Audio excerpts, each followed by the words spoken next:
بسم اللہ الرحمن الرحیم۔ السلام علیکم بچوں، کیا حال ہیں؟ امید ہے آپ سب بالکل خیریت سے ہوں گے۔ آج ہم اپنے درس نمبر 3 کے ساتھ آپ کے سامنے موجود ہیں، جس میں ہم تفہیم کا کام کریں گے۔ پچھلے درس میں آپ کو الفاظ معنی اور جملے بتائے گئے تھے۔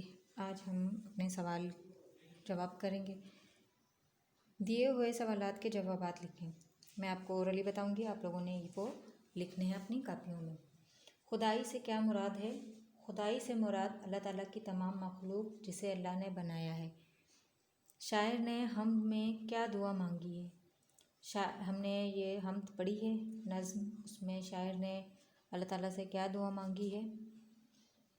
شاعر نے دعا مانگی ہے کہ سیدھے راستے کی، ادب کی اور اس کی یاد کی شمع جلانے کی دعائیں مانگی ہیں اس نے اللہ تعالیٰ سے۔ اللہ کی مہربانیوں پر ایک نوٹ لکھیں۔ یہ آپ نے جو ہے یہ نظم پڑھ کر اور اپنے پیرنٹس اور اپنے دوستوں کی مدد سے یہ نوٹ لکھنا ہے، اور ہم بھی لکھ سکتے ہیں اللہ تعالیٰ کی مہربانیوں پر کوئی بھی نوٹ آپ لوگوں نے اپنے الفاظوں میں لکھنا ہے۔ اگلا ہے آپ کا، اس شعر کا مفہوم تحریر کریں۔ زمیں کا حسین فرش تو نے بنایا، سکوں بخش عالم یہ سبزہ اگایا۔ زمیں کا حسین فرش تو نے بنایا، سکوں بخش عالم یہ سبزہ اگایا۔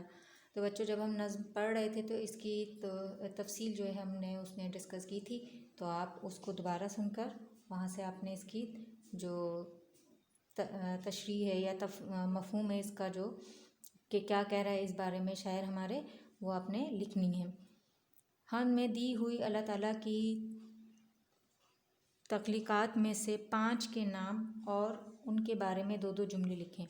تو بچوں، حمد میں اللہ تعالیٰ کی تخلیق، اللہ تعالیٰ نے تو پوری دنیا بنائی ہے، لیکن حمد میں ہمارے 5 چیزوں کا ذکر ہے، وہ ہم دیکھ لیتے ہیں۔ صفحہ نمبر 2 پر ہمارے درندے، چرندے، پرندے، حیوان اور انسان، یہ 5 درندے، چرندے، پرندے، حیوان اور انسان، ان کو آپ نے اپنے کاپی میں لکھنا ہے اور ان کے بارے میں 2 جملے لکھنے ہیں کہ جانور کے بارے میں آپ نے لکھنا ہے، پرندے کے بارے میں، درندے، انسان، حیوان، ان کے بارے میں آپ نے لکھنا ہے۔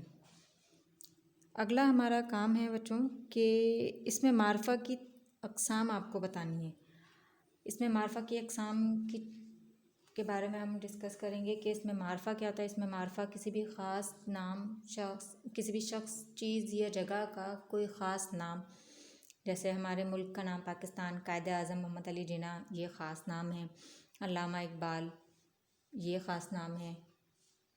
تو اسی طرح سے کوئی بھی خاص نام، جگہ یا کسی شخص کے نام کو اس میں معرفہ کہتے ہیں، اور اس میں معرفہ کی 4 اقسام ہیں جن کے نام یہ نیچے لکھے ہوئے۔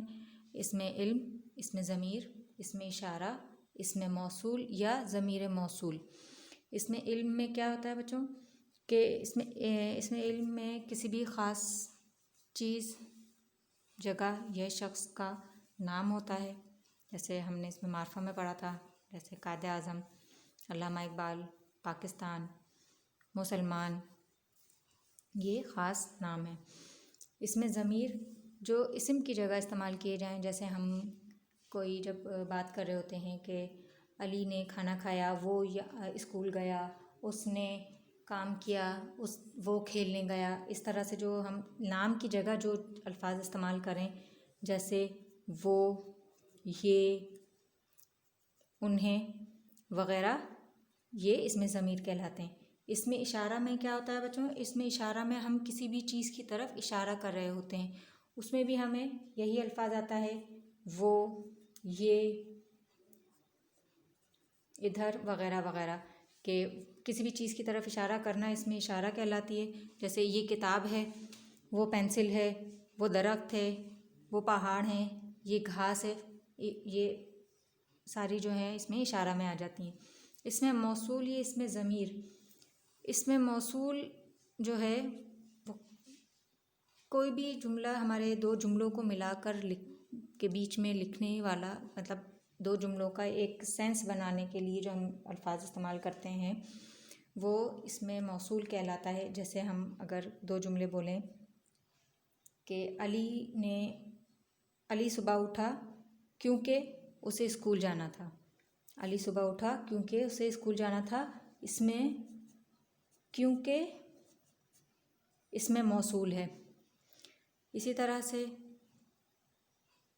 ہم کسی بھی جملے میں جب کہ، جیسا کہ، چاند جیسا روشن، اس طرح کے جو جملے ہوتے ہیں جس میں کسی پہلے جملے کو دوسرے جملے سے بظاہر مطلب ظاہر کیا جائے یا اس کو فوقیت ہو تو وہ اس میں موصول کہلاتی ہے. اگلے درس میں آپ کے ساتھ پھر موجود ہوں گے. اپنا خیال رکھیے گا. اللہ حافظ.